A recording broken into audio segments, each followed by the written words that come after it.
আসসালামু আলাইকুম। কেমন আছেন সবাই? আশা করি সবাই ভালো আছেন, সুস্থ আছেন। ঈদের দিন কম বেশি সবার বাসায় রোস্ট রান্না করা হয়, কিন্তু আজকে আমি আপনাদেরকে দেখাবো কিভাবেই টক দই, আলু বোখারা কিংবা ভাজাভাজির ঝামেলা ছাড়াই সহজে রোস্ট রান্না করা যায়। প্রথমে নিয়ে নিতে হবে হাফ কাপ পেঁয়াজ, সেই সাথে হাফ কাপ তেল। রোস্টে তেলের পরিমাণ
মশলাগুলোকে ভালো করে নেড়ে চেড়ে কষিয়ে নিতে হবে, যেন এখান থেকে কাঁচা গন্ধটা চলে যায়।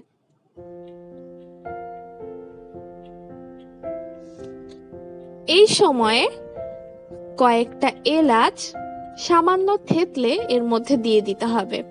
তারপরে দিয়ে দিতে হবে কয়েকটা দারুচিনি।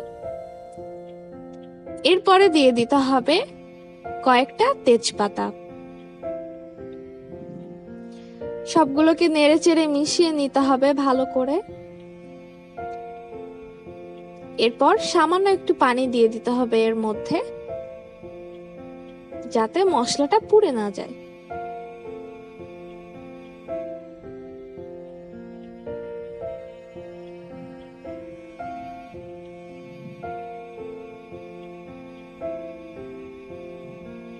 স্বাদ মতো লবণ,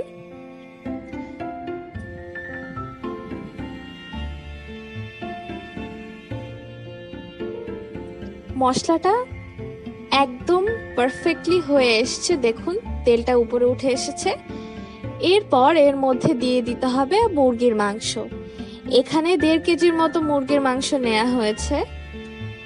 মুরগির মাংসগুলো এর মধ্যে দিয়ে ভালো করে নেড়েচেড়ে মশলাটাকে মাংসের সাথে মাখিয়ে নিতে হবে, যেন প্রত্যেকটা মাংসের মধ্যে সুন্দরভাবে মশলাগুলো লেগে যায়। এখানে ঢাকা দেওয়া যাবে না। প্রথমে 2-3 মিনিট মাংসটাকে ভালো মতো নেড়ে চেড়ে কষিয়ে নিতে হবে।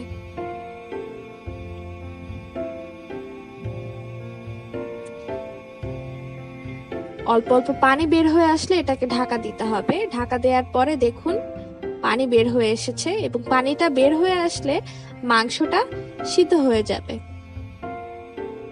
মাংসটা এখন 80% সিদ্ধ হয়ে এসেছে। এখন এখানে দিয়ে দিতে হবে 1.5 কাপের মতো দুধ। আমরা এখানে কোনো পানি ইউজ করব না, দুধটা দেওয়ার কারণে মাংসটা পুরোপুরি সিদ্ধ হয়ে যাবে। এরপর কতক্ষণ নেড়ে চেড়ে এটাকে ঢেকে দিতে হবে। মাংসটা এখন সিদ্ধ হয়ে গেছে। এই এই অবস্থায় এখানে রোস্টের মশলা অ্যাড করে দিতে হবে।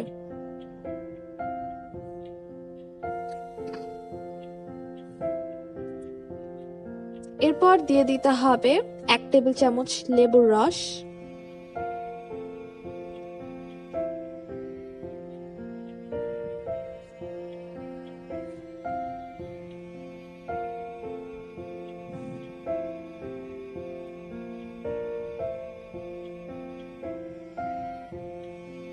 এক টেবিল চামচ চিনি,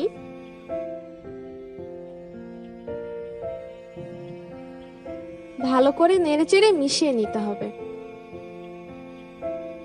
কয়েকটা কাঁচামরিচ, কাঁচামরিচটা রোস্টের ফ্লেভারটাকে চেঞ্জ করে দিবে, অনেক সুন্দর করে দিবে। এটাকে দিয়ে তারপর 1.5 মিনিটের মতো ঢাকা দিয়ে দিতে হবে, যাতে কাঁচামরিচের ফ্লেভারটা মাংসগুলোর মধ্যে সুন্দরভাবে মিশে যায়। এরপর সামান্য একটু কেওড়া জল দিয়ে 1 মিনিটের মতো ঢাকা দিয়ে দিতে হবে। যখন সুন্দর একটা অ্যারোমা বের হবে তখন মাংসটাকে নামিয়ে ফেলতে হবে। দেখুন কত সুন্দর করে হয়ে গেল রোস্ট। আশা করছি আপনারা সবাই বাসায় এটা ট্রাই করবেন, এত সহজে কিভাবে রোস্ট তৈরি করা যায়। আর রেসিপিটি যদি ভালো লেগে থাকে তাহলে অবশ্যই আমার চ্যানেলটিকে সাবস্ক্রাইব করতে ভুলবেন না। আল্লাহ হাফেজ।